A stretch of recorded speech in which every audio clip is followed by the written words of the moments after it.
যুক্তরাষ্ট্রের বিপরীতে উত্থানের পথে রয়েছে নতুন অক্ষশক্তি। গত কয়েকদিন ধরে আন্তর্জাতিক রাজনৈতিক অঙ্গনে এটি নিয়েই সবচেয়ে বেশি গুঞ্জন শুরু হয়েছে। তবে বিশ্লেষকরা বলছেন, তিয়েনানমেন স্কোয়ারে শক্তি এবং ঐক্যের বিশাল প্রদর্শনের মধ্যেও কিছু বিষয় যেন ইচ্ছে করে লুকিয়ে রাখা হয়েছে। সেগুলিকে সীমাবদ্ধতা না বলে সাবধানতা বলাই ভালো। যুক্তরাষ্ট্রের বিপরীতে উত্তর কোরিয়া ছাড়া অন্য কোনো দেশের সঙ্গে চীনের আনুষ্ঠানিক সামরিক জোট নেই। তারা নিয়মিত নেটোর বিরুদ্ধে বিশ্বজুড়ে বিশৃঙ্খলা সৃষ্টির অভিযোগও করে আসছে। বেজিংয়ের তিয়ানআনমেন স্কোয়ারে চীন তথা বিশ্বের সবচেয়ে বড় সামরিক কুচকাওয়াজে রাশিয়ার প্রেসিডেন্ট ভ্লাদিমির পুতিন এবং উত্তর কোরিয়ার নেতা কিম জং উন ছাড়াও শীর অতিথিদের মধ্যে ইরানের প্রধানমন্ত্রী মাসুদ পেজেশকিয়ানও ছিলেন। প্রথমবারের মতো এই চার নেতাকে এক অনুষ্ঠানে একসঙ্গে দেখা গেল।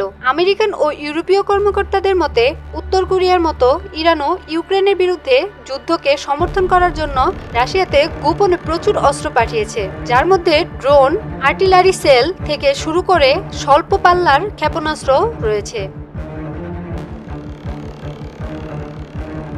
ওয়াশিংটনের কৌশলবিদরা চীন, রাশিয়া, ইরান ও উত্তর কোরিয়াকে একটি উদীয়মান আমেরিকা বিরোধী উত্থানের অক্ষ হিসেবে সতর্ক করেছেন। খুব সাবধানে রাশিয়া, ইরান, চীন ও উত্তর কোরিয়া তাদের কৌশলগত জোট আরও মজবুত করে চলেছে। এ জোটের সহযোগিতা এখন সামরিক, প্রযুক্তি ও মহাকাশ পর্যন্ত বিস্তৃত। সম্প্রতি তেহরান রাশিয়ার সোয়ুজ রকেটের মাধ্যমে একটি যোগাযোগ উপগ্রহ উৎক্ষেপণ করেছে।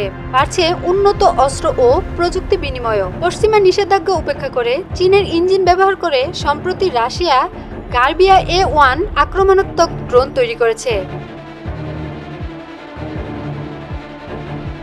অন্যদিকে ইরান চীনের কাছ থেকে স্টেলথ যুদ্ধ বিমান ও আধুনিক আকাশ প্রতিরক্ষা ব্যবস্থা সংগ্রহের চেষ্টা করছে। তাছাড়া কূটনৈতিক ও বাণিজ্যিক ক্ষেত্রেও তাদের সম্পর্ক বাড়ছে।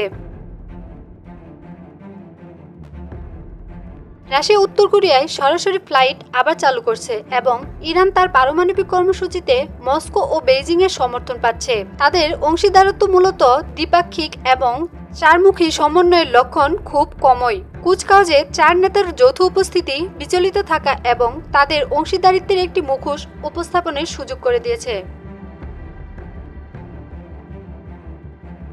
বিশ্লেষকদের মতে এটি সম্ভবত তাদের মধ্যে গভীর চতুর্মুখী সহযোগিতার পরিবর্তে অংশীদারিত্বের একটি ইঙ্গিত দেখা যাচ্ছে, যেন কোনো বিকল্প নতুন বিশ্ব ব্যবস্থার দিকে মোড় নেওয়া। তবে এখানে উত্তর কোরিয়া এবং ইরান যতই বিপজ্জনক হোক না কেন, তারা এখানে অনেকটাই বিশ্বমঞ্চে বড় খেলোয়াড়।